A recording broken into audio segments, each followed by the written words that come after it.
السلام عليكم ورحمة الله وبركاته. بسم الله والحمد لله.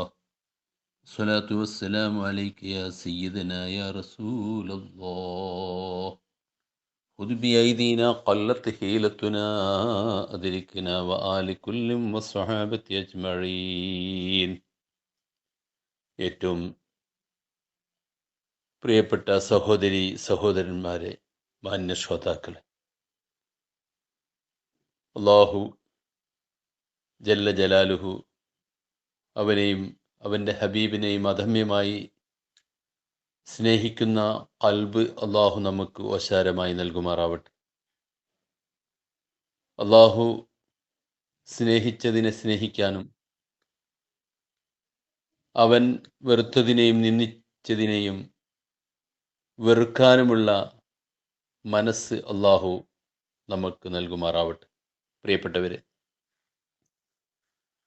നാം സ്നേഹിക്കേണ്ട ഒരുപാട് ആളുകളുണ്ട്, പലതുമുണ്ട്. അതിനൊക്കെ സ്നേഹിക്കാൻ നമുക്ക് സാധിക്കണം. വെറുക്കേണ്ടതിനെ വെറുക്കാനും നമുക്ക് കഴിയണം. നമ്മെ പലരും സ്നേഹിക്കുന്നു. അത് അള്ളാഹു പൊരുത്തപ്പെട്ട സ്നേഹമാണെങ്കിൽ അവരെ നമുക്ക് തിരിച്ചു സ്നേഹിക്കാൻ കഴിയണം. നാം പലരെയും സ്നേഹിക്കുന്നു, അതും അള്ളാഹു പൊരുത്തപ്പെട്ടതാണെങ്കിൽ ആ സ്നേഹബന്ധം നിലനിർത്താൻ നമുക്ക് സാധിക്കണം. എന്നാൽ നാം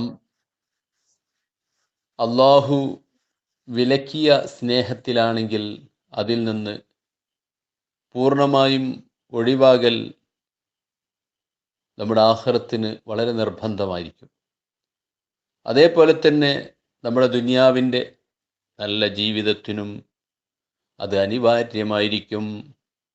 ഒരുപക്ഷേ ചില ആളുകൾ ബാഹ്യമായി സ്നേഹപ്രകടനം നടത്തി നമ്മെ ഏതെങ്കിലും നിലക്ക് ചൂഷണം ചെയ്യാൻ, ഏതെങ്കിലും വലയിൽ നമ്മെ അകപ്പെടുത്താൻ വേണ്ടി സ്നേഹിക്കുന്നവരുണ്ടാകും. നാം അവരുടെ കൃത്രിമ സ്നേഹം മനസ്സിലാക്കാതെ തിരിച്ചു സ്നേഹിക്കുമ്പോൾ ആ സ്നേഹത്തെ തിരിച്ചറിയാൻ നമുക്ക് കഴിയണം. അങ്ങനെയുള്ള ചതികളിൽ നാം പെട്ടുപോകരുത്. അതിൽ നിന്ന് രക്ഷപ്പെടാനുള്ള മാർഗം നമുക്ക് ലഭിക്കണം. ഇൻഷാ അല്ലാഹ് അതുമായി ബന്ധപ്പെട്ട ചില കാര്യങ്ങൾ നിങ്ങളെ ശ്രദ്ധയിൽ ഞാൻ പെടുത്തുന്നു. ചില ആളുകളൊക്കെ ഈ കാര്യങ്ങൾ ചോദിക്കുകയും ചെയ്തിട്ടുണ്ട്.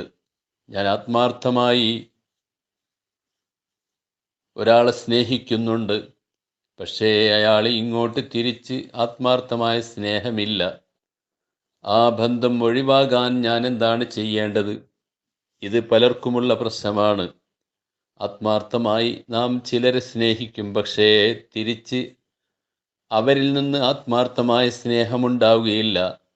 അല്ലെങ്കിൽ ആ നാം സ്നേഹിക്കുന്ന ആൾ ഒരുപക്ഷേ നമുക്ക് സ്നേഹിക്കാൻ പറ്റാത്ത ആളായിരിക്കും. അതുകൊണ്ട് തന്നെ അവിഹിതമായ അധാർമികതമായ ഈ സ്നേഹത്തിൽ നിന്ന് ഒഴിവാകൽ അനിവാര്യമാണ്. അങ്ങനെയുള്ള അള്ളാഹു പൊരുത്തപ്പെടാത്ത ഒരു വേള നമ്മുടെ മാതാപിതാക്കളും നമ്മുടെ കുടുംബക്കാരും നമ്മോട് സ്നേഹമുള്ള, നമ്മുടെ വിജയത്തിൽ സന്തോഷിക്കുകയും നമ്മുടെ ദുഃഖത്തിൽ ദുഃഖിക്കുകയും ചെയ്യുന്ന ആളുകൾ അത്തരം ബന്ധങ്ങൾ ഇഷ്ടപ്പെടുന്നില്ലെങ്കിൽ പൂർണ്ണമായും അതിൽ നിന്ന് ഒഴിവാകുകയാണ് അഭികാമ്യം എന്ന് മനസ്സിലാക്കുകയും, എന്നാൽ പലപ്പോഴും അത്തരം സ്നേഹബന്ധങ്ങൾ നമ്മുടെ മനസ്സിൽ നിന്ന് ഒഴിഞ്ഞു പോവുകയോ ഒഴിവാക്കാൻ സാധിക്കുകയോ ചെയ്യാതിരിക്കുമ്പോഴാണ് നാം അതിൽ നിന്ന് ഒഴിവാകാനുള്ള മാർഗങ്ങൾ അവലംബിക്കേണ്ടി വരിക. അത്തരം ബന്ധങ്ങളിൽ നാം കുടുങ്ങിക്കഴിഞ്ഞാൽ, അത്തരം മാനസികമായി നമുക്ക് പൊരുത്തമില്ലാത്ത ബന്ധങ്ങളിൽ നാം എത്തിപ്പെട്ടാൽ അതിൽ നിന്ന് ഒഴിവാകാൻ നാം ചെയ്യേണ്ട ചില കാര്യങ്ങൾ ഓർമ്മപ്പെടുത്തുകയാണ്. അൽമാനി ഉദ്ദാഫിയുൽ ഗഫൂർ സാബിത്തുൽ അലി അൽ ഹലീം എന്ന ഇസ്മുകൾ രാവിലെയും വൈകുന്നേരവും 313 വീതം 7 ദിവസമെങ്കിലും പതിവാക്കുക. അതുകൊണ്ട് ശരിയായിട്ടില്ലെങ്കിൽ നമുക്ക് അത് 14 21 ദിവസം ചെല്ലാം. അതോടൊപ്പം തന്നെ ഈ ഒരു ദുശ്ചിന്ത മനസ്സിൽ നിന്ന് മാറിക്കിട്ടാൻ ഉദ്ദേശിച്ചുകൊണ്ട് 70 പ്രാവശ്യം ഫാത്തിഹ സൂറത്ത് ശുദ്ധമായ വെള്ളത്തിൽ മന്ത്രിച്ച് കുടിക്കുക. അത് നന്നായി ഫാത്തിഹ തെറ്റില്ലാതെ ഓതാൻ കഴിയുന്ന ആളുകളെ കൊണ്ട് മന്ത്രിപ്പിച്ചുകൊണ്ടും കുടിക്കാം. എന്തായിരുന്നാലും ഫാത്തിഹ തെറ്റില്ലാതെ നാം ഓതണം. ഇനി ബിസ്മി മാത്രമേ നമുക്ക് തെറ്റില്ലാതെ ഓതാൻ കഴിയൂ എങ്കിൽ ബിസ്മില്ലാഹിർ റഹ്മാനിർ റഹീം, അവിടെ ബിസ്മില്ലാഹിർ റഹ്മാനി ഹാ അതെല്ലാം വ്യക്തമായി സ്ഫുടമായി ഉച്ചരിച്ചുകൊണ്ട് ഫാത്തിഹ 70 തവണ നമുക്ക് ഓതി കുടിക്കാൻ കഴിയില്ലെങ്കിൽ 2800 ബിസ്മി ചൊല്ലിക്കൊണ്ട് കുടിക്കാം. ഏതായിരുന്നാലും ഇത് രണ്ടിൽ ഏതെങ്കിലും ഒന്ന് ചെയ്യുക. അതിൻ്റെ പുറമെ നേരത്തെ പറഞ്ഞ യാ മാനിഉ യാ ദാഫിയു, യാ ഗഫൂറു യാ സാബിത്തു, യാ അലി യാ ആലി യാ ഹലീം, യാ ആലി യാ ഹലീം, ഈ 6 ഇസ്മുകൾ 313 പ്രാവശ്യം നാം ചൊല്ലുകയാണെങ്കിൽ അത് രാവിലെയും വൈകുന്നേരം സുബഹിക്ക് ശേഷമാകാം, മഗ്‌രിബിൻ്റെ ശേഷമാകാം. ഇങ്ങനെ 2 തവണ ദിവസം 313 പ്രാവശ്യം ചൊല്ലുകയും ചെയ്താൽ അങ്ങനെയുള്ള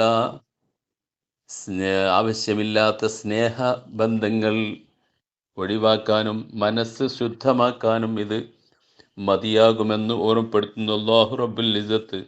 അവിഹിതമായ സ്നേഹങ്ങളിൽ നിന്ന്, കൂട്ടുകെട്ടുകളിൽ നിന്ന്, ബന്ധങ്ങളിൽ നിന്ന് നമ്മെ വേർപ്പെടുത്തി നല്ല സ്നേഹബന്ധവും നല്ല കൂട്ടുകെട്ടുകളും നല്ലവരോടൊപ്പമുള്ള ഒരുമിച്ച് കൂടലും അല്ലാഹു നമുക്ക് നൽകി അനുഗ്രഹിക്കുമാറാവട്ടെ. ബിറഹ്മതിക യാ അർഹമർ റഹീമീൻ.